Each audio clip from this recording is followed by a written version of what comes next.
तो hello guys, आज हम जो टॉपिक लिखा है इसके बारे में थोड़ा सा जानने की कोशिश करेंगे, दैट इज पैरामीशियम कॉर्डेटम। सबसे पहले इसके बारे में आपको मैं थोड़ा बहुत बता दूं, इसकी जो टैक्सोनॉमिक कैटेगराइजेशन है। तो इसको पहले जो पैरामीशियम है इसको समझा जाता था कि ये एक प्रिमिटिव एनिमल है और जो प्रेजेंट डे एनिमल्स उसका एंसेस्टर कंसिडर किया जाता था। लेकिन बाद में जब व्हिटेकर सिस्टम ऑफ क्लासिफिकेशन आया तो इसको किंगडम एनिमेलिया से बाहर निकालकर किंगडम प्रोटिस्टा में डाला गया, क्योंकि ये यूनिसेलुलर होता है और जो किंगडम एनिमेलिया है वहां पे सिर्फ मल्टी सेलुलर ऑर्गेनिजम्स पाए जाते हैं, वो भी यूकेरियोटिक। अब यूकेरियोट तो ये भी है लेकिन है यूनिसेलुलर। अब वो वाले ऑर्गेनिजम्स को व्हिटेकर ने, जो यूनिसेलुलर है और प्लस यूकेरियोट्स हैं, उनको किंगडम प्रोटिस्टा में रखा था। जो यूनिसेलुलर्स हैं बट प्रोकैरियोट्स हैं उनको किंगडम मोनेरा में रखा था। तो किंगडम प्रोटिस्टा की आगे फर्दर फाइलम्स हैं। उन फाइलम में से लेक फाइलम है जिसको हम बोलते हैं प्रोटोजुआ। बाकी सारे फाइलम्स के बारे में हम पढ़ चुके हैं। तो प्रोटोजुआ जो फाइलम है, प्रोटो का मतलब होता है प्रिमिटिव या फर्स्ट और जुआ का मतलब होता है एनिमल, यानी इनको फर्स्ट एनिमल्स कंसिडर किया जाता है, यानी इन्हीं एनिमल्स से आगे जाके दूसरे एनिमल्स इवॉल्व हुए।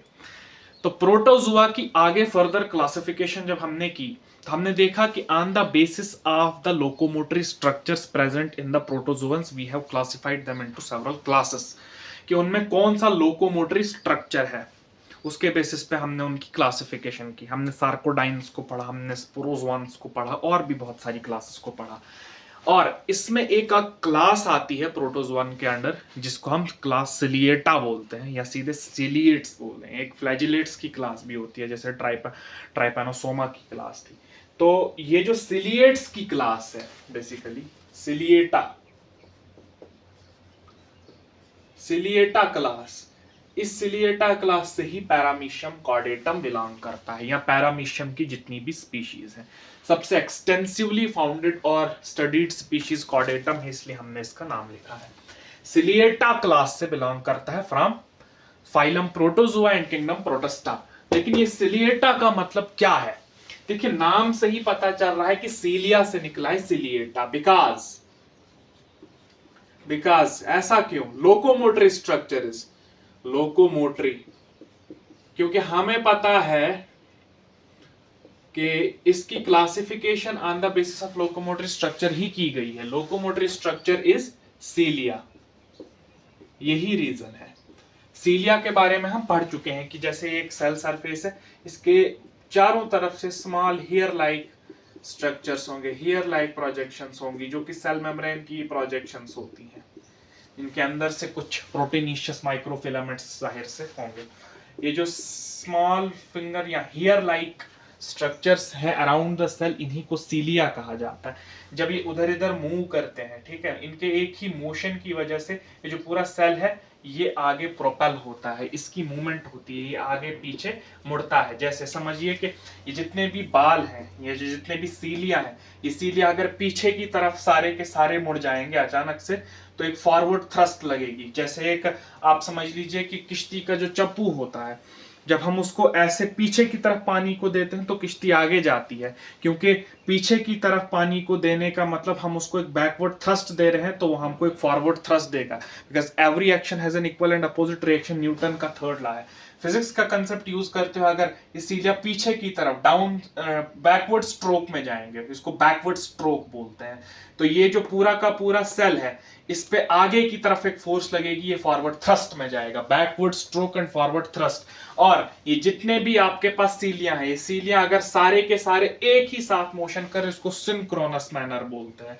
हालांकि इसका मैकेनिज्म ऑफ एक्शन क्या होता है सीलिया का, ये बैकवर्ड थ्रस्ट क्या है, फॉरवर्ड थ्रस्ट क्या है, बैकवर्ड फॉरवर्ड स्ट्रोक्स क्या है, और ये कैसे काम करता है, इसका internal structure, organisation of microfilaments, microtubules कैसा होता है, वो साइटोलॉजी की बातें हैं जो हम पढ़ भी चुके हैं, या अगर नहीं पढ़ी तो आप साइटोलॉजी में आप इसको पढ़ोगे। सिंक्रोनस मैनर क्या होता है, मेटा सिंक्रोनस मैनर क्या है, सब कुछ बात है। लेकिन फिलहाल के लिए आज हम सिर्फ पैरामीशियम कॉर्डेटम के बारे में जानेंगे। पहली बात तो हमने सीलिया के बारे में जिक्र कर लिया कि इसमें लोकोमोटर स्ट्रक्चर सीलिया होता है, इसलिए इसको हमने क्लास सीलिएटा में रखा हुआ है। इतनी बात क्लियर है। तो अब हम जरा इसके स्ट्रक्चर पे बात करते हैं कि ये असल में पैरामीशियम कॉर्डेटम हमारे पास दिखता कैसे है। इसके स्ट्रक्चर को मैं यहाँ पे अच्छे से बनाने की कोशिश करूंगा। थोड़ा रफ स्ट्रक्चर बनेगा, बट एनी हाउ हमें पढ़ने से वास्ता है।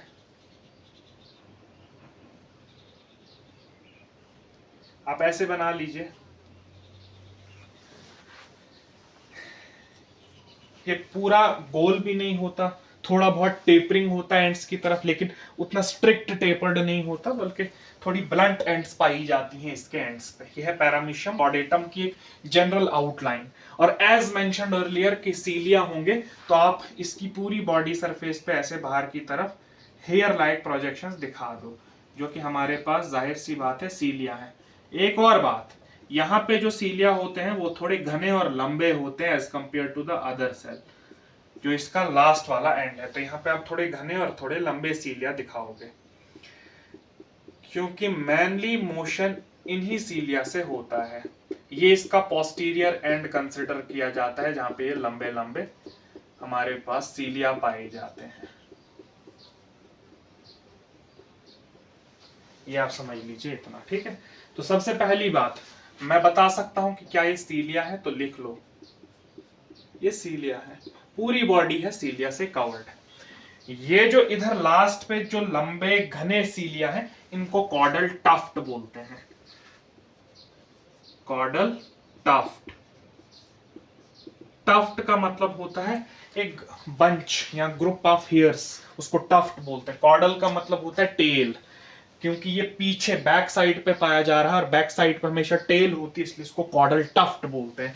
मेन काम इसका लोकोमोशन में होता है, क्योंकि जब ये बैकवर्ड स्ट्रोक जनरेट करेगा तो इसको अल्टीमेटली फॉरवर्ड थ्रस्ट मिलेगा पूरे सेल को, और ये थ्रू द सबस्ट्रेटम ट्रेवल करेगा। क्योंकि इसका सबस्ट्रेटम वाटर होता है, ये बात हमने याद रखनी। इसकी हैबिटाट एक्वेटिक हैबिटाट है, इसलिए सीलिया मिल रहा है। ये हवा में सीलिया से नहीं चल सकता, जमीन पे नहीं चल सकता, जमीन पे किसी हद तक चल भी सकता है, बट इसकी जो मेन मोशन लोकोमोशन होगी वो हमारे पास एक्वेटिक हैबिटाट्स में होती है, इसलिए हमें ये याद रखना है। और ये ज्यादातर फ्रेश वाटर हैबिटाट्स में ही ऑक्युपाई किए जाते हैं, ये बात हमने याद रखनी है। तो इसका कॉर्डल टफ्ट आ गया, इसका सीलिया आ गई। एक बात जो याद रखनी है कि इसमें कोई सेल वॉल नहीं होती है, चूंकि इसको प्रोटोजोआ इसी वजह से कहा जाता है, absence of complete cell wall. अब लेकिन यहाँ पे एक सेल मेम्ब्रेन तो है, और सेल मेम्ब्रेन अपने इर्द गिर्द या इस सेल अपने इर्द गिर्द एक जेली लाइक स्ट्रक्चर को सिक्रीट करता है, जो कि इस पूरे सेल को कवरिंग करता है। इन सीलिया के बीच में वो जेल लाइक स्ट्रक्चर फंसा होता है, जो कि सेल के इर्द गिर्द होता है, जिसको पेलिकल बोलते हैं। पेलिकल मैं लिखूंगा, पेलिकल कवरिंग ऑफ सेल। ये सेल की कवरिंग है, और ये कुछ प्रोटीन्स से बना होता है। ये पेलिकल जेल लाइक होता है। इसका काम सिर्फ है कि इस पूरे सेल को शेप देना, क्योंकि सेल मेम्ब्रेन तो अंदर से है, और सेल मेम्ब्रेन जो है फ्लेक्सिबल होती है। तो जाहिर सी बात है, अगर फ्लेक्सिबल होती तो ये अमीबा की तरह अपना मोशन, अपनी स्ट्रक्चर भी, अपनी बॉडी मूवमेंट्स भी चेंज करता रहता। लेकिन इस पेलिकल की प्रेजेंस की वजह से इस पूरे पैरामीशियम को एक डेफिनेट शेप मिला है। मैं लिख देता हूं डेफिनेट शेप, डेफिनेट शेप इस पेलिकल की वजह से, ठीक है।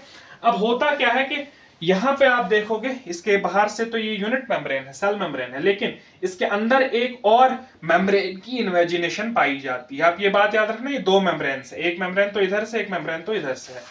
ये जो इन्वेजिनेटेड मेम्ब्रेन इसके इर्द गिर्द अंदर पाई जा रही है, ये एक डिप्रेशन पाई जा रही है मेम्ब्रेन की, ठीक है। इसको ओरल ग्रूव बोलते हैं, ओरल ग्रूव।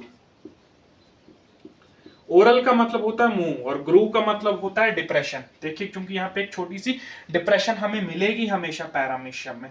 ये ओरल ग्रूव जो है, this is also lined by cilia, ये भी हमने याद रखना है, इसके अंदर भी सीलिया होते हैं।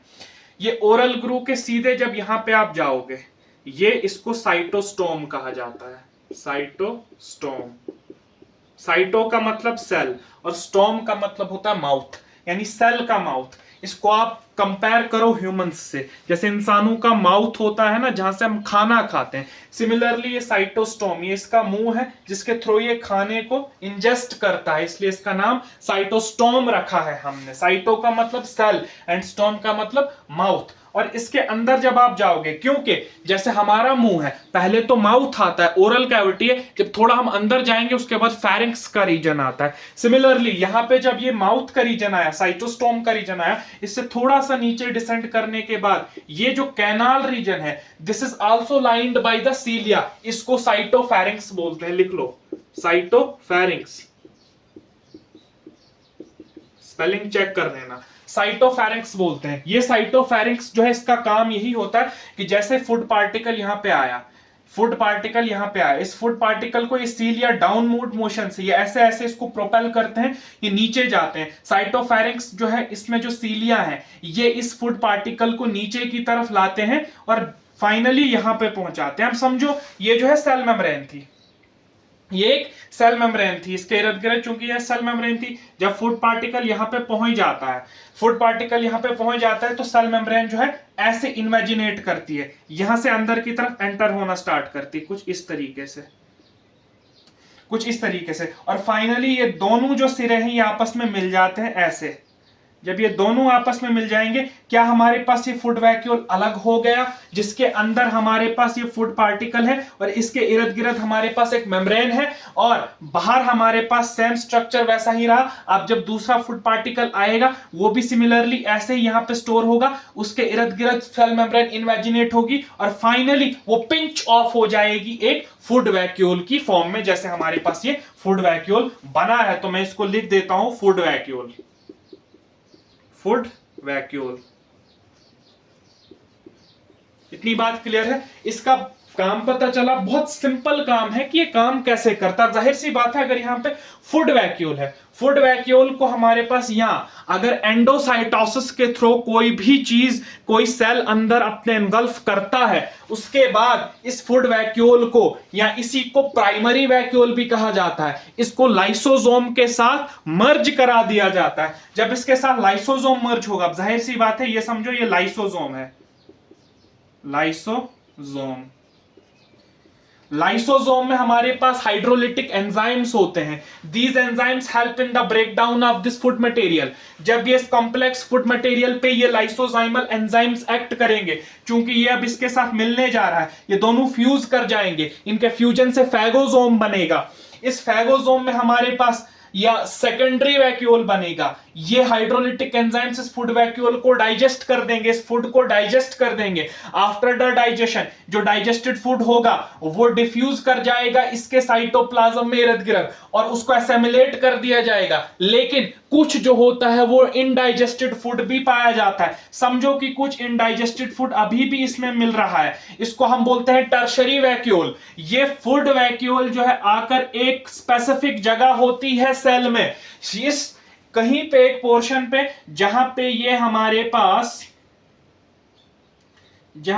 हमारे पास ऐसे एक्सोसाइटोसिस करके इस इनडाइजेस्टेड फूड को निकाल देता है। यह बात इंपॉर्टेंट है कि यहां पे इसको निकाल देता है। इस स्पेसिफिक रीजन को साइटोपाइज बोलते हैं, यह भी आप याद रखोगे, साइटोपाइज। साइटोपाइज वो स्पेसिफिक रीजन है जहां पे एक्सक्रीटरी फूड वैक्यूल्स आकर फ्यूज करके जो इनडाइजेस्टेड फूड है उसको बाहर निकाल देते हैं। क्या इतनी बात क्लियर है? इसके अलावा आप जब देखोगे इसका जो इंटीरियर एंड है, यहां पे आपके पास एक कॉन्ट्रैक्टाइल वैक्यूल पाया जाता है, एक बहुत बड़ा कॉन्ट्रैक्टाइल वैक्यूल होता है, और एक पोस्टीरियर एंड है। इस पोस्टीरियर एंड पे भी आपका एक बहुत बड़ा कॉन्ट्रैक्टाइल वैक्यूल पाया जाता है। दोनों साइड आपके कॉन्ट्रैक्टाइल वैक्यूल्स हैं, तो मैं इसको लिखूंगा interior, anterior contractile vacuole, contractile vacuole, और इसको लिखूंगा posterior contractile vacuole, posterior contractile vacuole. Contractile vacuole का काम क्या होता है, वो सेल को ब्रस्ट होने से प्रिवेंट करता है। इसका मैकेनिज्म भी हम पढ़ चुके हैं। कैसे, देखो, क्योंकि हमें पता है कि ये साइटोप्लाज्म है और साइटोप्लाज्म में हमेशा साल्ट्स की कंसंट्रेशन ज्यादा रहती है। इसमें मिनरल्स होंगे, प्रोटीन्स होंगे, शुगर्स होंगे, बहुत सारी चीजें होंगी। तो जाहिर सी बात है इसके इर्द गिर्द जो वाटर है, as compare to the water, अंदर जो है सॉल्यूट कंसंट्रेशन ज्यादा है, यानी अंदर का एनवायरनमेंट हाइपरटोनिक है और बाहर का एनवायरनमेंट हाइपोटोनिक है। जाहिर सी बात है from hypotonic to hypertonic environment water osmosis के थ्रू अंदर जाएगा, तो बाहर जो वाटरी एनवायरनमेंट होगा उस एक्वाटिक एनवायरनमेंट में से वाटर जो है वो ऑस्मोसिस के थ्रू जब इस पैरामीशियम के अंदर एंटर करेगा, तो जाहिर सी बात है अगर बहुत ज्यादा पानी अंदर गया तो ये सेल, चूंकि इसमें कोई प्रिवेंटिंग सेल वॉल स्ट्रक्चर नहीं है, ये जो सेल मेम्ब्रेन है इस पे एक अल्टीमेट टर्गर प्रेशर पड़ने की वजह से ये ब्रस्ट हो सकती है, फट सकती है और सेल मर सकता है। लिहाजा इस चीज को प्रिवेंट करने के लिए हमारे पास कॉन्ट्रैक्टाइल वैक्यूल्स होते हैं, जिसका काम हम पढ़ चुके हैं कि जब हाइपोटोनिक एनवायरनमेंट से हाइपरटोनिक एनवायरनमेंट में वाटर एंटर करेगा, ये जो आपके पास कॉन्ट्रैक्टाइल वैक्यूल्स हैं इनके जो यहां पर जो पेरिफेरी पे कैनाल्स, इनको रेडियल कैनाल्स बोलते हैं, रेडियल कैनाल्स। इन रेडियल कैनाल्स के थ्रू वाटर अंदर एंटर करता है। जो वाटर यहां पे आया है इन रेडियल कैनाल्स के थ्रू वो वाटर एंटर करके इस सेंट्रल वैक्यूलर रीजन में पहुंचता है। तो जाहिर सी बात है जब इसमें पानी जमा होना स्टार्ट होगा तो ये बड़ा होना स्टार्ट होगा। इसको फिलिंग फेज बोलते हैं या डायस्टोल पीरियड बोलते हैं। डायस्टोल पीरियड जो है वो होता है कि जब रेडियल कैनाल्स एक्टिवली, मतलब एटीपी का यूज करके जो वाटर यहां पे है उसको लोड करके फिल करते हैं सेंट्रल वैक्यूल में, इसको डायस्टोल फेज बोलते हैं। एंड फाइनली जब ये एक लिमिट तक पहुंच जाता है, इस वैक्यूल के इर्द गिर्द साइटोस्केलेटल एलिमेंट्स हैं, माइक्रोफिलामेंट्स हैं। माइक्रोफिलामेंट्स एक्टिवली यानी एटीपी का यूज करके कॉन्ट्रैक्ट करते हैं और ये पूरा का पूरा जो सेंट्रल वैक्यूल है ये कॉन्ट्रैक्शन के अंदर जाते हैं, जिसको सिस्टोल फेज बोलते हैं। सिस्टोल फेज के अंदर इसमें एक कैनाल होती है बच्चे, जो कि बाहर सेल मेम्ब्रेन से फ्यूज होती है, जो इसके अंदर अल्टीमेटली वाटर स्टोर हुआ होता है। वो जब सिस्टोल के अंदर जाता है ड्यूरिंग साइटोस्केलेटल कंट्रैक्शन, तो ये जितना भी वाटर स्टोर्ड है उसको एक्सपेल आउट कर दिया जाता है अगेन। तो इस वजह से जो भी एक्सेस वाटर सेल में आ रहा था उसको हमने वैसे ही बाहर निकाल दिया, जिसकी वजह से सेल को हमने एक्सेसिव टर्गर प्रेशर होने की वजह से ब्रस्टिंग से प्रिवेंट कर लिया। इसी का यही काम होता है दोनों कॉन्ट्रैक्टाइल वैक्यूल्स का, जो कि हमारे पास दो मिलते हैं पैरामीशियम कॉर्डेटम में, अमीबा प्रोटियस में सिर्फ एक मिलता है। इतनी बात क्लियर है तो हम आगे बढ़ते हैं। इसके अलावा ये दोनों कॉन्ट्रैक्टाइल वैक्यूल्स हैं, इसके अलावा इसका जो जेनेटिक मटेरियल है उसकी जरा बात कर रहे हैं। तो इंपॉर्टेंट पॉइंट है कि इसमें न्यूक्लियर डाइमॉर्फिज्म देखने को मिलता है। What is nuclear dimorphism? Nuclear dimorphism,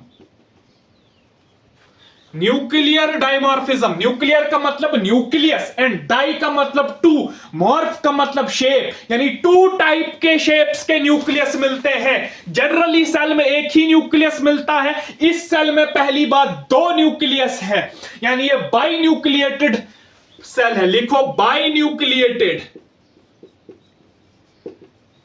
by nucleated. और दूसरी बात जो दोनों न्यूक्लियस है वो भी अलग अलग शेप के, एक जैसे नहीं है। कुछ सेल जैसे हमने सार्कोडाइन्स में पढ़ा, अमीबा के जीनस में पढ़ा कि वहां पे भी दो न्यूक्लियस मिल सकते हैं, लेकिन दोनों न्यूक्लियस की शेप एक ही जैसी होगी, जिसको मोनोमॉर्फिक न्यूक्लियाई बोलते हैं। लेकिन यहां पे दो न्यूक्लियाई है लेकिन दोनों की शेप एक जैसी नहीं है। एक न्यूक्लियस बड़ा है और एक न्यूक्लियस छोटा है। ये जो बड़ा वाला न्यूक्लियस इसको मैक्रो न्यूक्लियस बोलते हैं, याद रखोगे। मैक्रो मींस बड़ा, और ये छोटा इसको माइक्रो न्यूक्लियस बोलते हैं। माइक्रो का मतलब छोटा।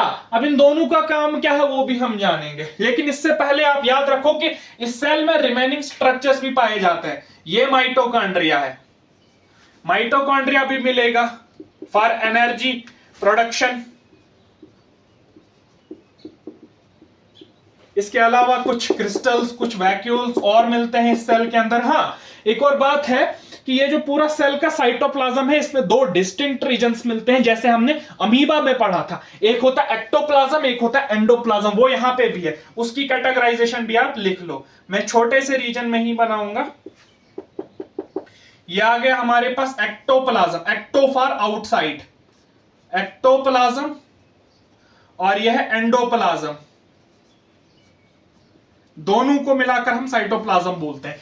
एक्टोप्लाज्म और इनका डिफरेंसेस क्या है वो हम जानते हैं कि जो एक्टोप्लाज्म होता है ये लेस ग्रेन्युलर होता है, प्लस इसकी डेंसिटी कम होती है, प्लस इसमें ग्रेन्यूल्स कम मिलते हैं। लेकिन जो एंडोप्लाज्म है इसकी डेंसिटी बहुत ज्यादा होती है और इसमें जो ज्यादातर ग्रेन्यूल्स और सेल ऑर्गेनल्स है वो इसी के अंदर मिलते हैं। तो इन दोनों इसलिए आपस में डिस्टिंक्ट होते हैं, क्योंकि बाहर आपको जाहिर सी बात है जो कम डेंसर हो गए हैं, जिसमें कम चीजें दिखाई देंगी, और अंदर ज्यादा डेंसिटी और ज्यादा चीजें दिखाई दे रही है, तो दोनों डिस्टिंग्विशेबल पार्ट्स हैं। एक आ गया एक्टोप्लाज्म, एक आ गया एंडोप्लाज्म, दोनों को मिलाकर हम साइटोप्लाज्म बोलते हैं। फिलहाल के लिए इतना स्ट्रक्चर है हमारे पास पैरामीशियम क्वाड्रेटम का। लेकिन इसके अलावा मैंने बताया कि एक मैक्रोन्यूक्लियस एक माइक्रोन्यूक्लियस, इसका काम अभी हमने नहीं जाना है, इसके बारे में जरा जान लेते हैं। मैक्रोन्यूक्लियस, मैक्रो न्यूक्लियस और माइक्रोन्यूक्लियस। देखो मैक्रोन्यूक्लियस जो बड़ा वाला है ना, ये लार्ज साइज न्यूक्लियस जो है, ये हमारे पास जितने भी वेजिटेटिव फंक्शंस उनको कंट्रोल करता है। पहली बात तो लिख लो, वेजिटेटिव, वेजिटेटिव फंक्शंस कंट्रोल करता है। जितने हमारे पास डे टू डे एक्टिविटीज होती है, वेजिटेटिव का मतलब कोई खाना अंदर आ गया, उस खाने को डाइजेस्ट करने के लिए एंजाइम्स को बनाना, वो इसका काम होता है। रेस्पिरेशन के लिए एंजाइम्स को बनाना, इसका काम होता है। एनर्जी प्रोडक्शन के लिए एंजाइम्स को बनाना, इसका काम होता है। सेलुलर मेटाबॉलिक एक्टिविटीज को रेगुलराइज करने के लिए इसका काम होता है। तो जितनी भी वेजिटेटिव एक्टिविटीज है वो ये मैक्रोन्यूक्लियस ही करता है। यानी जाहिर सी बात है कि अगर हम बताया जाए तो इस सेल को पूरा मेंटेन करने के काम या इसको जिंदा रखने का काम ये है जो ये मैक्रोन्यूक्लियस कर रहा है। और ये माइक्रोन्यूक्लियस ये कोई ज्यादा नहीं करता ड्यूरिंग द वेजिटेटिव फेज, लेकिन जब रिप्रोडक्शन हो रही है, सेक्सुअल रिप्रोडक्शन के टाइम पे पार्ट प्ले करता है। तो हम लिखेंगे sexual reproduction, sexual reproduction, sexual reproduction के टाइम पे ये माइक्रोन्यूक्लियस हमारे पास काम आता है। अब एक बात याद रखनी है कि ये जो मैक्रोन्यूक्लियस है ये इस माइक्रोन्यूक्लियस से ही डिराइव किया जाता है, इसी से बनता है। यानी हम कह सकते हैं कि दोनों का जेनेटिक मटेरियल सेम है। हालांकि ये बात भी गलत है। गलत इसलिए क्योंकि माइक्रोन्यूक्लियस में कंप्लीट जेनेटिक इंफॉर्मेशन होती है, लेकिन मैक्रोन्यूक्लियस जब इससे बनता है तो इसके बनने के टाइम पे इस माइक्रोन्यूक्लियस में कई मॉडिफिकेशंस की जाती हैं, कई जीन्स को डिलीट किया जाता है, या कई जीन्स जो ऐसी जो ज्यादा यूज होती है उनकी मल्टीपल कॉपीज पाई जाती हैं इस न्यूक्लियस में। तो हम इतना लिख सकते हैं कि it is modified, it is modified from micronucleus, micronucleus. और ये मॉडिफिकेशन नहीं होती क्योंकि अल्टीमेटली जितनी भी जेनेटिक इंफॉर्मेशन है वो इसी में स्टोर है, क्योंकि यही सेक्सुअल रिप्रोडक्शन के अंदर जा रहा है। अब कैसे होती है सेक्सुअल रिप्रोडक्शन उस पर थोड़ा सा ध्यान देते हैं, और कैसे मैक्रोन्यूक्लियस बनता है उसको थोड़ा सा देखते हैं। इतनी बात क्लियर होगी। अब हम पढ़ेंगे जो बहुत इंपॉर्टेंट टॉपिक है, और मुद्दा मकसद यही है वीडियो बनाने का, क्योंकि मुझे वो बताना था, सेक्सुअल रिप्रोडक्शन इन पैरामीशियम। देखिए अगर हम रिप्रोडक्शन की बात करें, सबसे पहली बात तो इसमें बाइनरी फिशन तो होती ही होती है। बाइनरी फिशन एसेक्सुअल, सेक्सुअल के लिए binary fission, binary fission.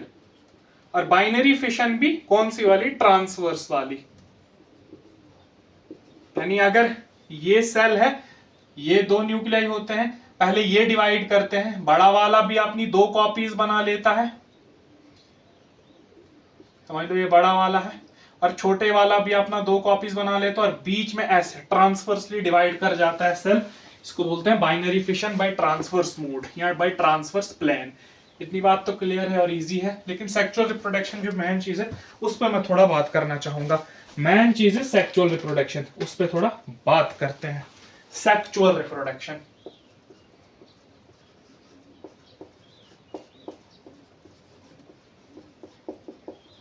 Important topic है, याद रखना। सेक्सुअल रिप्रोडक्शन कैसे होती है। देखो, सबसे पहले हमारे पास कोई से दो पैरामीशियम आपस में नजदीक आते हैं, तो इसे दो पैरामीशियम आपस में नजदीक, क्योंकि सेक्सुअल रिप्रोडक्शन का तो ये एक्ट है कि जेनेटिक रिकॉम्बिनेशन होनी चाहिए, उसके लिए दो अलग अलग ऑर्गेनिजम्स तो होने चाहिए ताकि रिकॉम्बिनेंट्स बन सके। एक इसका होगा एक इसका होगा, उन्हीं का मिक्सअप से तो कोई नई चीज बनेगी। तो जाहिर सी बात है दो पैरामीशियम्स होंगे।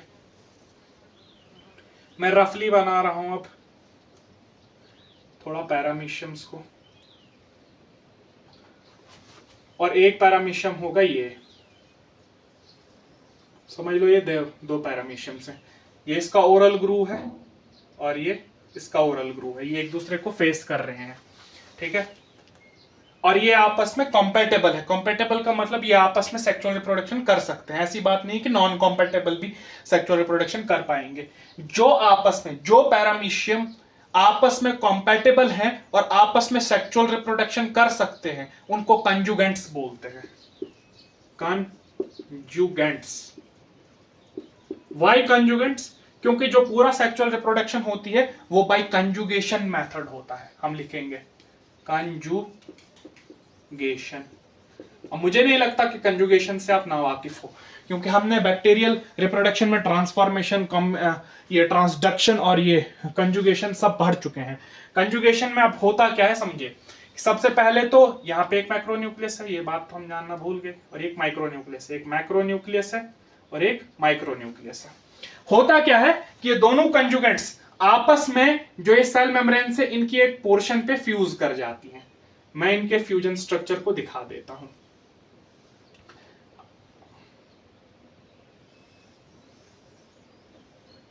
समझ लो कि ये यहां पे फ्यूज कर गए। ये इनको ओरल ग्रू ऐसे ही अभी, ये मैक्रोन्यूक्लियस आ गए, ये माइक्रोन्यूक्लियस आ गए, ठीक है। जहां पे दोनों सेल मेम्ब्रेन्स फ्यूज करती हैं और आपस में एक साइटोप्लाज्मिक कनेक्शन बना लेते हैं दो सेल्स के बीच में, इसको कंजुगेशन कैनाल या कंजुगेशन ट्यूब बोलते हैं। सेम एज बैक्टीरिया में जब जैसा होता था, कंजुगेशन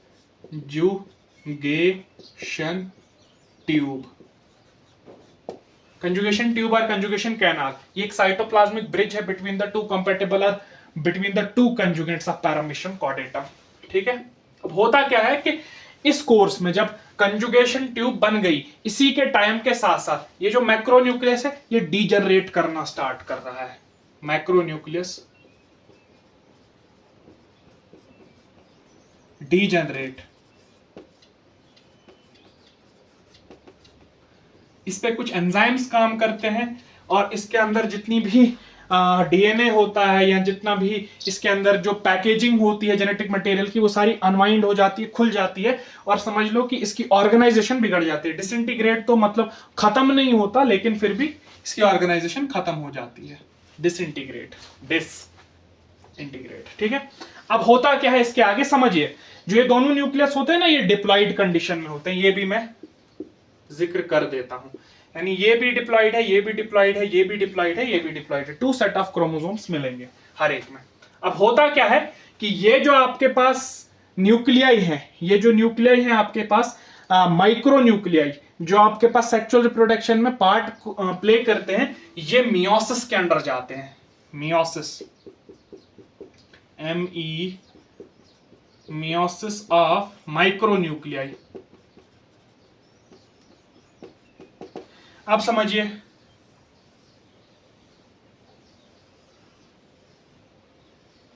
समझ लो ये ऐसे दो पैरामीशियम थे, इनके ओरल ग्रू आगे। अब ये वाला तो खत्म हो गया, समझ लो इसको मैं ऐसे दिखा रहा हूं डॉटेड रीजन से, क्योंकि ये डिसअसेंबल हो गया है मैक्रोन्यूक्लियस। और एक माइक्रोन्यूक्लियाई जब मियोसिस के अंदर जाएगा तो 4 माइक्रोन्यूक्लियाई बनेंगे, हमें पता है।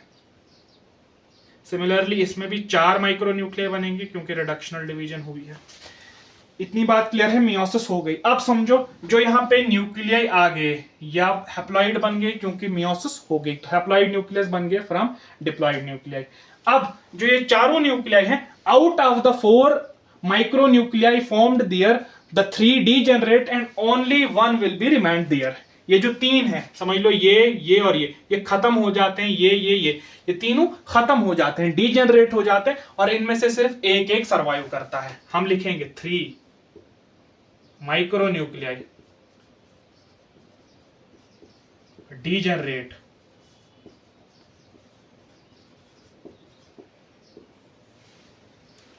डीजनरेट हो जाते हैं। 3 माइक्रोन्यूक्लियाई डीजनरेट हो गए हमारे पास, ये तीनों खत्म हो गए। समझ लो ये जो 3 है ये हमारे पास खत्म हो गए, और अब सिर्फ एक न्यूक्लियाई हमारे पास बचता है। 1 माइक्रोन्यूक्लियाइज रिमेंड। अब होता क्या है कि ये जो 2 न्यूक्लियाई हमारे पास बचे, ये और ये माइक्रोन्यूक्लियाई, ये डिवाइड कर जाते हैं माइटोटिकली। लिखेंगे हम माइटोसिस। समझ लो ये कंडीशन बन गई। इसका ओरल ग्रू आ गया। अब समझो, ये एक था जब इसने माइटोसिस की तो बन गए 2, ये एक था जब इसने माइटोसिस की तो बन गए 2। ठीक है, माइटोसिस हो गई। जो एक माइक्रोन्यूक्लियाई बचा था, इनमें से जो एक होता है, एक न्यूक्लियाई होता है, नाम लिखेंगे हम इनके, इसको बोलते हैं माइग्रेटरी प्रोन्यूक्लियाई। इन दोनों को प्रोन्यूक्लियाई बोलते हैं। पहली बात, इसमें से एक होता है, इसको माइग्रेटरी प्रोन्यूक्लियाई बोलते हैं, ग्रेटरी प्रोन्यूक्लियाई। और जो दूसरा वाला होता है, इसको स्टेशनरी प्रोन्यूक्लियाई बोलते हैं, प्रोन्यूक्लियाई। माइग्रेटरी का मतलब ये ट्रेवल करता है कंजुगेशन ट्यूब के इधर इधर। स्टेशनरी का मतलब ये एक ही जगह पे ठहरा हुआ है। अब क्या होगा, अब होगा एक्सचेंज। जो ये माइग्रेटरी, सिमिलरली ये वाला माइग्रेटरी है, समझो ये M है, और ये वाला स्टेशनरी है, ये S है। ये जो माइग्रेटरी, इधर से ये वाला M है, ये S है, स्टेशनरी है। इस वाले सेल का, इस वाले पैरामीशियम का ये वाला माइक्रोन्यूक्लियस इधर आ जाता है, और इस वाले सेल का माइग्रेटरी प्रोन्यूक्लियस इधर आ जाता है, क्योंकि दोनों माइग्रेट कर रहे हैं, तो हो गया एक्सचेंज। आप समझो होगा क्या, ये इधर चला गया, ये इधर चला गया। मैं यहां पे दिखाता हूं आपको।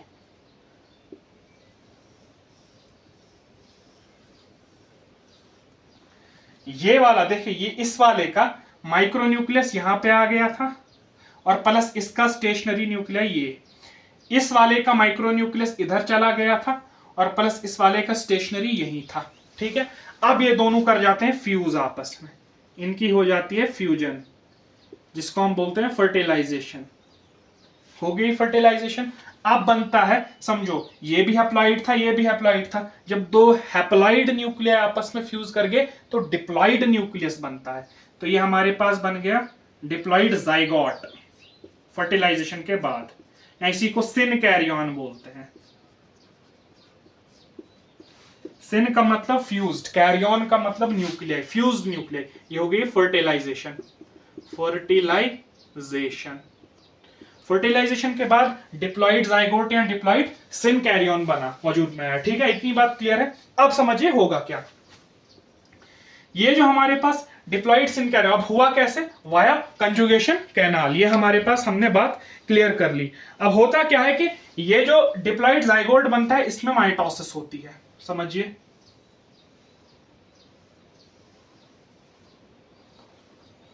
इसमें माइटोसिस होती, देखो एक बार माइटोसिस होगी, एक सेल था, इसमें जब माइटोसिस होगी तो बनेंगे 2 सेल, इनमें जब माइटोसिस होगी तो बनेंगे 4 सेल, इनमें जब माइटोसिस होगी तो बनेंगे 8 सेल। इतनी बात तो सही है। सिमिलरली कितनी बार, 1 2 3, 3 बार माइटोसिस होने के बाद 8 सेल बने एक सेल से। 3 माइटोसिस होती हैं, 3 माइटोसिस, 3 माइटोसिस होती हैं ट्रांसवर्स प्लेन में, और बनते हैं 8 न्यूक्लियाई।